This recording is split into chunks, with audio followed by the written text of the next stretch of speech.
Morning बच्चों। यहाँ पर देखिए हम लोग पढ़ रहे हैं रसायन विज्ञान का पहला चैप्टर पढ़ रहे थे। रसायन विज्ञान का मूलभूत अवधारणाएं है पहला चैप्टर, जिसका ये हेडिंग है रासायनिक संयोजन का नियम। तो पहले हम लोग देखिए रासायनिक संयोजन का क्या अर्थ है। संयोजन मीन्स क्या होता है? संयोग करना माने जुड़ना। नियम माने रासायनिक माने यही संयोग होगा, रसायन विज्ञान में होगा और किसी न किसी नियम से होगा। जैसे एक परमाणु जब दूसरे से जुड़ता है तो किसी न किसी वह नियम से जुड़ता है। जिस नियम से जुड़ता है उसी नियम को कहा जाता है रासायनिक संयोजन का नियम। जैसे देखिए एक छोटा सा क्रिया सोडियम आयन होता है, धन आयन होता है, प्लस Cl माइनस आयन होता है। अब देखिए जब इसे हम क्रिया कराएंगे तो ये धन है, ये ऋण आयन है। विपरीत आवेश में कैसा बल लगता है? आकर्षण बल होगा। आकर्षण माने दोनों पास पास हो जाना है। एक धन दूसरे ऋण होगा तो दोनों ये क्या होगा? जुड़ जाएगा। जुड़ करके ये बना देगा, नमक बना देगा, जिसे साल्ट कहते हैं, लवण कहते हैं। अब देखिए सोडियम ने Cl से जुड़ा, यह किसी न किसी नियम से जुड़ा और जिस नियम से जुड़ रहा है उसी नियम को क्या कहेंगे? रासायनिक संयोजन का नियम। यह तीर अभिक्रिया का चिन्ह है, रासायनिक अभिक्रिया का चिन्ह होता है। इस तीर के बाईं तरफ जितना भी पदार्थ होता है सबको कहते हैं अभिकारक या रिएक्टेंट कहते हैं, और तीर के दाहिनी तरफ जितना पदार्थ होता है सब उसे प्रोडक्ट या उत्पाद कहते हैं। माने तीर के बाईं तरफ चाहे जितना भी पदार्थ होगा वह तत्व भी हो सकता है, यौगिक भी हो सकता है। जैसे देखिए दोनों तत्व है, ये तत्व भी हो सकता है, यौगिक भी हो सकता है। अगर जिस नियम, जैसे देखिए ये धन आयन है, ये कैसा आयन है? ऋण आयन है, ये माइनस आयन है। यहाँ देखिए दोनों अलग अलग था। देखिए सोडियम अलग था, Cl अलग था। यहाँ क्या हो गया? दोनों जुड़ गया। माने जुड़त किसी किसी नियम से जुड़ता है और जिस नियम से जुड़ता है उसी नियम को कहा जाता है रासायनिक संयोजन का नियम कहा जाता है। क्लियर हुआ रासायनिक संयोजन का नियम क्या है? तो इसके अंतर्गत हम लोग पढ़ रहे थे पहला कि द्रव्यमान संरक्षण का नियम पढ़ रहे थे। इसमें 4 नियम हम लोगों को पढ़ना है। पहला है द्रव्यमान संरक्षण का नियम।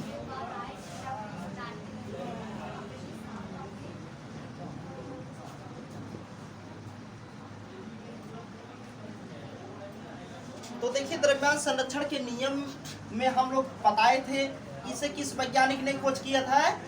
किस वैज्ञानिक ने दिया था? एंटोनी लेवासिये ने। कब दिया था?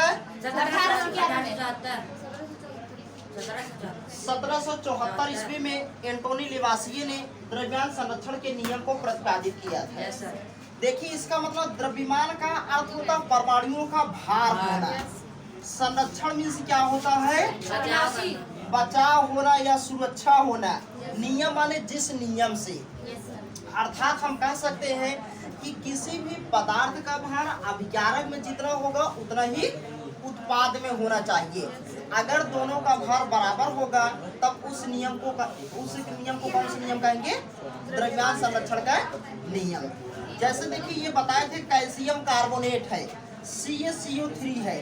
जब इसे हम गर्म करते हैं तो किसमें टूटता है? Ca+CO3। हाँ, CaO calcium oxide plus carbon dioxide. अब देखिए यहाँ इसका भार कितना है? 100 ग्राम है। अगर ना आए तो ऐसे देख लीजिएगा, एक कैल्शियम का परमाणु भार कितना होता है? 40 होता है। प्लस देखिए एक कार्बन का 12 होता, प्लस एक ऑक्सीजन का 16 होता। कितना ऑक्सीजन है? 3। तो 16 गुणे 3 कर लेंगे। अब इसका देखिए ये हो जाएगा 40 प्लस 12 प्लस 16 दिया 48। सबको जोड़ दीजिएगा। 8 2 10, 0 माने 10 हुआ। एक हंसी लगा, 4 1 5, 5 4 9, हंसी लेके 10। कितना ग्राम आ गया? 100 ग्राम। माने कैल्शियम कार्बोनेट का भार 100 ग्राम है। इधर आएंगे देखेंगे एक Ca का भार है 40 है और एक ऑक्सीजन का भार 16 है। दोनों जोड़ देंगे 56। इसका भार आ गया 56 ग्राम। इधर देखेंगे एक कार्बन का भार 12 होता है, 2 ऑक्सीजन, एक का 16 होगा, 2 ऑक्सीजन का 32 हो जाएगा। अब ये देख लेंगे 32 तो 2 2 4 और 3 1 4, 44 ग्राम इसका, 56 ग्राम इसका। ये दोनों तो उत्पाद है। Yes. अगर दोनों उत्पाद होगा दोनों को जोड़ लेते हैं तो 4 और 6 10। एक हंसी लगाओ, 4 और 5 9, हंसी लेके 10। पहले कितना भार था? 100 ग्राम। बाद में कितना हुआ? 100 ग्राम। दोनों भार बराबर हुआ। इसका मतलब यह है, ये अभिक्रिया का चिन्ह है। इधर जितना पदार्थ ये अभिकारक है और इधर क्या है? उत्पाद। ऐसी अभिक्रिया जिसमें अभिकारक का भार उत्पाद के भार के बराबर होता है, उस नियम को कहा जाता है द्रव्यमान संरक्षण का नियम। इसे कहते हैं इस अभिक्रिया में ना तो कोई पदार्थ उत्पन्न हुआ है और ना ही कोई पदार्थ नष्ट हुआ है। अगर उत्पन्न होता है तो इसका सौथ अगर कुछ तत्व बढ़ता है तो इसमें तो और हो जाता है। Yes, sir. अगर नष्ट होता तो पहले सौथ अगर इसमें कुछ नष्ट होगा तो बाद में क्या हो जाता है? घट जाता ना।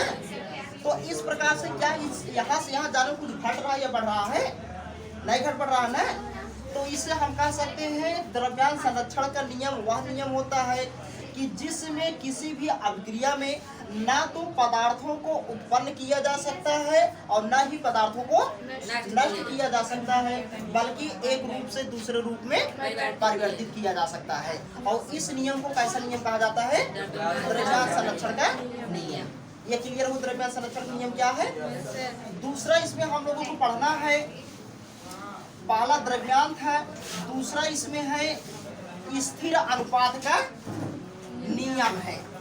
इसका देख लीजिए स्थिर अनुपात नियम क्या है। दूसरा ये नियम पढ़ना हम लोगों को स्थिर अनुपात का नियम। देखिए स्थिर अनुपात का नियम क्या है। इसका नाम से स्थिर माने क्या होगा? रुका होना, अस्थायी होना है। अनुपात माने दो पदार्थों का तुलना और नियम माने जिस नियम से दो पदार्थों का तुलना होता है उसी नियम को कहा जाता है स्थिर अनुपात का नियम कहा जाता है। जैसे देखिए अगर जल का हम भार निकाल ले रहे हैं, जल किससे किससे बनता है? हाइड्रोजन और ऑक्सीजन से। ये दोनों मिलकर के क्या बनता है? जल बनता है। अब ये दोनों मिलकर के बना, हाइड्रोजन और ऑक्सीजन मिलकर के जल बनता है। अब देखिए संतुलन करेंगे तो इधर कितना एच है? इधर कितना है? हाइड्रोजन बराबर है, ऑक्सीजन देखें कितना वो है, इधर कितना है? इधर कम है ना। जिधर कम होगा उधर मोल जोड़ते हैं। मोल माने उससे पहले संख्या जोड़ेंगे। और इधर देखिए 2 है, इधर हम 2 जोड़ेंगे। ये हमेशा गुणम पाया जाता है। अब देखिए यहाँ एक ऑक्सीजन एक गुणा 2 होगा, एक दो के 2 ऑक्सीजन हो गया, 2 यहाँ है। हाइड्रोजन देखिए 2 इधर है, ये गुणम है, 2 दूनी 4। इधर देखिए 2 है, अगर हम गुणा करा देंगे 4 हो जाएगा। अब देखिए स्थिर अनुपात, हम जल का अनुपात निकाल लीजिए। जल का सूत्र हुआ ये H2 हुआ। एक हाइड्रोजन का भार होता है एक होता है, तो कितना H है? 2 H है। इसका हो जाएगा 2। एक ऑक्सीजन का भार होता है 16, ये हो जाएगा 16, अर्थात 2 अनुपात 16 आ जाएंगे। ऐसे सरल कर लेंगे, 2 1 के 2 और 2 8 16 हो जाएगा। कितना अनुपात आया? 1 अनुपात 8 में जल पाया जाता है। अब देखिए हम कह सकते हैं इसका अनुपात स्थिर हो, स्थिर माने कांस्टेंट हो, अस्थाई हो, रुका हो। जल को हम माने किसी भी पदार्थ को लेने का स्रोत भिन्न भिन्न हो। जैसे जल को देखिए हम लोग कुआं से भी प्राप्त कर सकते हैं। कुआं से प्राप्त करेंगे तो इसका सूत्र क्या होगा? H2O ही होगा ना। चाहे हम इसे कुआं से प्राप्त करें फिर भी सूत्र जल होगा, H2O होगा। अगर इसे हम वर्षा का जल प्राप्त करें फिर भी कितना होगा? H2O होगा। नदी के जल से प्राप्त करें फिर भी कितना होगा? सूत्र तो H2O ही होगा। समुद्र के जल को प्राप्त कर रहे हैं फिर भी कितना हुआ? सूत्र तो H2O ही होगा। नल का जल से प्राप्त कर ले, हैंडपंप का कितना हुआ? H2O ही होगा। अरे इसका अनुपात कितना? 1 अनुपात 8 ही होगा। कोई सबका अनुपात कितना? 1 अनुपात 8 है ना। तो क्या इसका अनुपात स्थिर है? स्थिर माने अस्थायी होना। लेकिन क्या सबको लेने का स्रोत एक समान है, अलग अलग है? माने स्थिर अनुपात का नियम वह नियम होता है जब किसी भी पदार्थ को प्राप्त करने का स्रोत भिन्न भिन्न हो। माने देखिए इसे अगर हम प्राप्त करेंगे, इस जल को हम कुआं से ले रहे हैं, इसे वर्षा से, नदी से, समुद्र से, नल से ले रहे हैं। लेने का स्रोत भिन्न भिन्न है लेकिन अनुपात क्या है? सबका, तो हम लोग क्या पर स्थिर अनुपात का नियम, माने स्थिर अनुपात का नियम में होता है कि जब चाहे जो भी पदार्थ, क्या जल एक पदार्थ है, पदार्थ है कि नहीं, जल एक पदार्थ है, तो हम जल एक पदार्थ है, इसे चाहे जिस स्रोत से ले, माने किसी भी पदार्थ को भिन्न भिन्न स्रोत से लिया गया हो, लेकिन इसका अनुपात स्थिर होता है, और इस नियम को हम लोग कहते हैं स्थिर अनुपात का नियम। क्लियर हो, स्थिर अनुपात का नियम। और देख लीजिए, हम लोग शोषण करते हैं तो कौन सी गैस लेते हैं और कौन सी गैस ग्रहण करते हैं, ऑक्सीजन ग्रहण करते हैं ना, और कौन सी गैस छोड़ते हैं, CO2 छोड़ते, कार्बन डाइऑक्साइड। चलिए अभी देखिए, एक क्रिया पढ़े थे, जब कैल्शियम कार्बोनेट को गर्म किए थे तो क्या कार्बन डाइऑक्साइड बना था, देखिए यहाँ कार्बन डाइऑक्साइड बना, और अगर इसी कार्बन डाइऑक्साइड को हम जब शोषण करते हैं, मान लीजिए अगर शोषण के माध्यम से इसे हम प्राप्त करेंगे, क्या CO2 ही होगा, अरे शोषण हम लोग शोषण कर, शोषण में ऑक्सीजन ले रहे हैं, कौन सी गैस निकाल रहे हैं, CO2 निकाल रहे हैं ना, क्या इस CO2 को हम लोग कहाँ से लिए, इस CO2 को इससे ले रहे हैं, इस CO2 को हम लोग ले रहे हैं, शोषण से ले रहे हैं। लेने के स्रोत क्या एक समान है कि अलग अलग है, अलग अलग है, लेकिन अनुपात क्या करे, स्थिर अनुपात। देख लीजिएगा, एक कार्बन भार कितना है, 12 होता है, और एक ऑक्सीजन का भार 16 होता है, तो 2 है 16 दूनी 32। इसे सरल कर दीजिएगा, तो सरल कर दीजिए, 4 से काट 3 से काट दीजिए, 3 चौके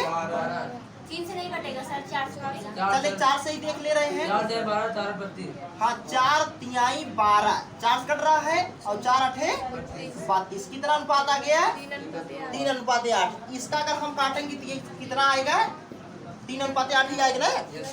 माने क्या CO2 एक पदार्थ है कि नहीं है, माने जब चाहे जो भी पदार्थ होगा उसे लेने का स्रोत भिन्न भिन्न हो, लेकिन उसका अनुपात क्या हो, स्थिर होगा, उस नियम को हम लोग कौन सा नियम कहते हैं, स्थिर अनुपात का नियम कहते हैं। तो इतना क्लियर हुआ,